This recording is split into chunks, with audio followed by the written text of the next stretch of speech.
உன்னை நான் என்னோட மகளா ஏத்துக்கிறதும் ஏத்துக்காம போறதும் உன்னோட கையில தான் இருக்கு.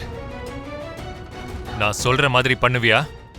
சொல்லுங்கப்பா, நீங்க என்ன சொன்னாலும் நான் அதை பண்றேன். என் உயிரை கூட உங்களுக்காக நான் விடுறதுக்கு தயாரா இருக்கேன்ப்பா.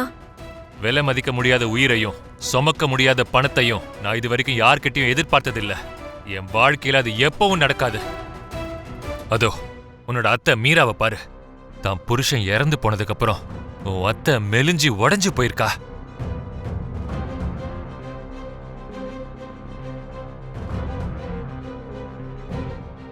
அப்படிப்பட்ட உன் அத்தை கனவுல உன் மாமா கேபி கனவுல வந்து என் மூத்த புள்ள ககன் என் இறுதி சடங்குல கொள்ளி வைக்கல.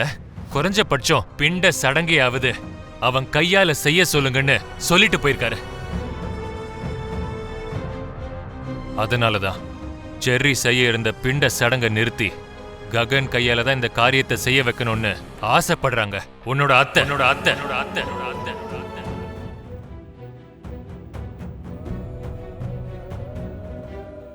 அவனால பண்ண முடியாதுன்னு சொன்னா இவ்வளவு தூரம் நீ காதலிச்ச உன் காதலுக்கு அர்த்தமே கிடையாது. உன்னை காதலிக்கிறேன்னு அவன் சொன்ன அந்த வார்த்தையில அப்ப உண்மை இல்ல. இதுக்கு மேலேயும் உன்கிட்ட மறுபடியும் நான் சொல்றதுக்கு எந்த விஷயமும் கிடையாது.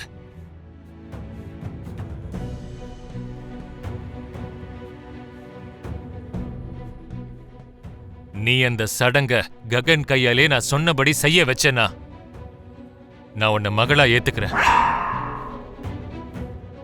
நீ இந்த வீட்டுக்கு தாராளமா வரலாம். இந்த அப்பாவோட பாசமும் உனக்கு கிடைக்கும்.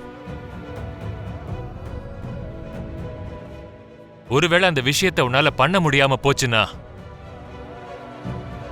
நான் அதே பிண்டம் வைக்கிற சடங்க என்னோட மக பூமிக்கு பண்ணுவேன்.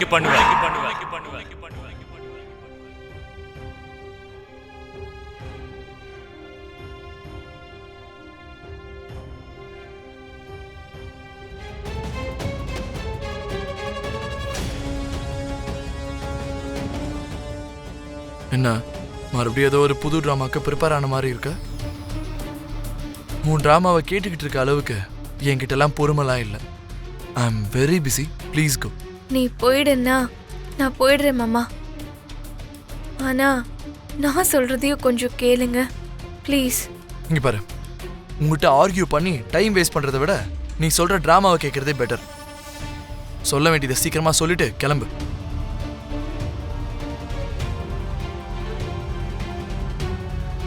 இன்னைக்கு நான் புதுசா சொல்றதுக்கு எதுவுமே இல்லை மாமா. எல்லாமே உனக்கு தெரியும்.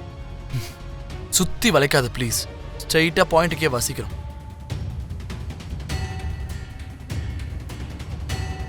அதான் மாமா, உங்க அப்பா இறந்து போயிட்டாருல்ல. பூமி, கத்தாதீங்க மாமா.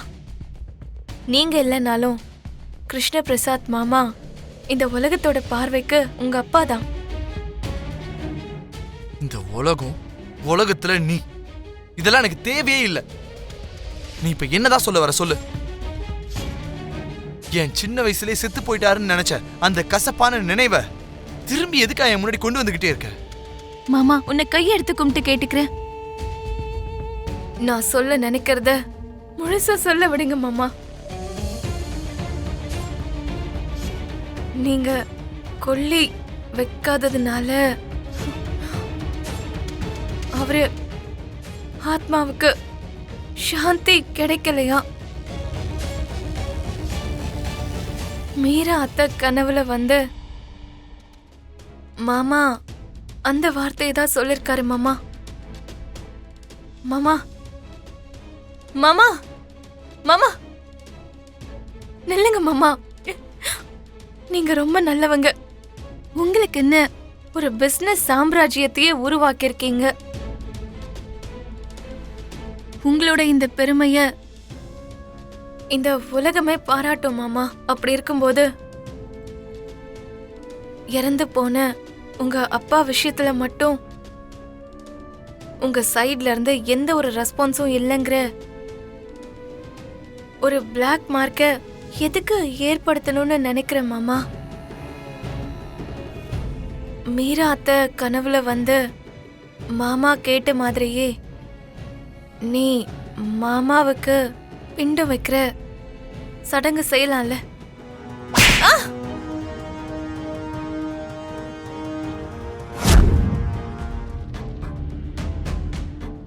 என்ன மேம், அவங்க அதை மேனேஜ் பண்ணிருப்பாங்க. நீங்க சொல்றது கேட்கும்போது எனக்கும் அதுதான் சந்தேகமா இருக்கு எஸ்பி சார். மேனேஜ் பண்ற விஷயத்துல கண்டிப்பா அந்த பூமியோட கைவரிசை இருக்கும். இந்த மாதிரி சந்தேகம்லாம் எதுக்கு எஸ்பி சார்? கேபி உண்மையிலேயே இந்த ஆஸ்பத்திரியில சேர்ந்திருந்தா அவர் சேர்ந்த விஷயத்த எதுக்காக ரெஜிஸ்டர் பண்ணலன்னு நீங்க போய் அந்த சீஃப் டாக்டரை அதிகாரப்பூர்வமா கேள்வி கேட்டீங்கன்னு வச்சுக்கோங்க, அப்போ உண்மை தன்னால வெளியே வந்துரும். அப்படி பண்ணக்கூடாது சித்தி. அப்படி பண்ணா அந்த டாக்டர் நம்ம கிட்ட உண்மையை சொன்னாலும் நான் எல்லாத்தையும் சொல்லிட்டேன்னு அந்த பக்கம் பூமி சாரதா கிட்டயும் சொல்லிடுவான். ஆமாம்மா. அப்ப அவங்க இன்னும் அலர்ட் ஆயிடுவாங்க. மேடம் சொல்றது கரெக்ட் தான். நீ ப்ளே பண்ணு.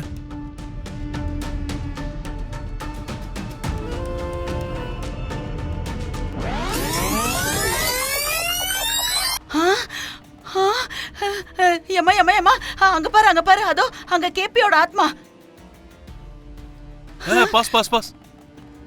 கொஞ்சம் பேக், கொஞ்சம் பேக், பேக் பேக். ஆமா, நீ இந்த கெட்டப்ல தான் அந்த கேபிய பாத்தியா? ஆமாம்மா. ஆமா, நீ அத கெட்டப்புங்கற, அது ஆத்மாவோட செட்டப்புமா. ஐயோ சித்தி, உனக்கு இன்னும் கூடவா புரியல? அது ஆத்மாவா இருந்தா அது எப்படி கேமரால ரெக்கார்ட் ஆகும்? நோ டவுட் அது நம்ம கேபி தான். ஆமா மேடம், அவன் கேபி தான். அவன் இன்னும் உயிரோட தான் இருக்கான். ஐயோ, உங்க ரெண்டு பேருக்கும் ஒரு விஷயம் புரிய மாட்டேங்குது. ஆத்மா தேவைப்பட்டா கண்ணுக்கு தெரியும், வேணான்னு நினைச்சா தெரியாது. அந்த மாதிரி ரெக்கார்ட் ஆகணும்னு நினைச்சதோ என்னவோ, அதான் ரெக்கார்ட் ஆயிருக்கு. உயிரோட இருக்கிற கேபி செத்தா மாதிரி நடிக்க வேண்டிய அவசியம் அவனுக்கு என்னமா இருக்கு? இருக்கு சித்தி, இருக்கு. உயிரோட இருக்கான்னு தெரிஞ்சா நம்ம எஸ்பி சார் அவனை கண்டிப்பா உயிரோட இருக்க விட மாட்டாரு. எஸ்பி சார் கையால சாக கூடாதுங்கிறதுக்காக அவன் இப்படி செத்து போன மாதிரி நடிச்சுக்கிட்டு இருக்கான். அதனாலதான் மஞ்சள் குங்குமத்தை அழிக்காம அந்த சாரதா தெனாவிட்டா தெரிஞ்சுக்கிட்டு இருக்கா. அப்படி அழிக்காம தடுத்தது ககன் தானேமா? தடுத்த உடனே அப்படியே விட்டுறக்கூடிய ஆள் அவ கிடையாது சித்தி. கேபி உயிரோட இருக்கிறதுனாலதான் அவ இன்னும் மஞ்சள் குங்குமத்தை அழிக்கல.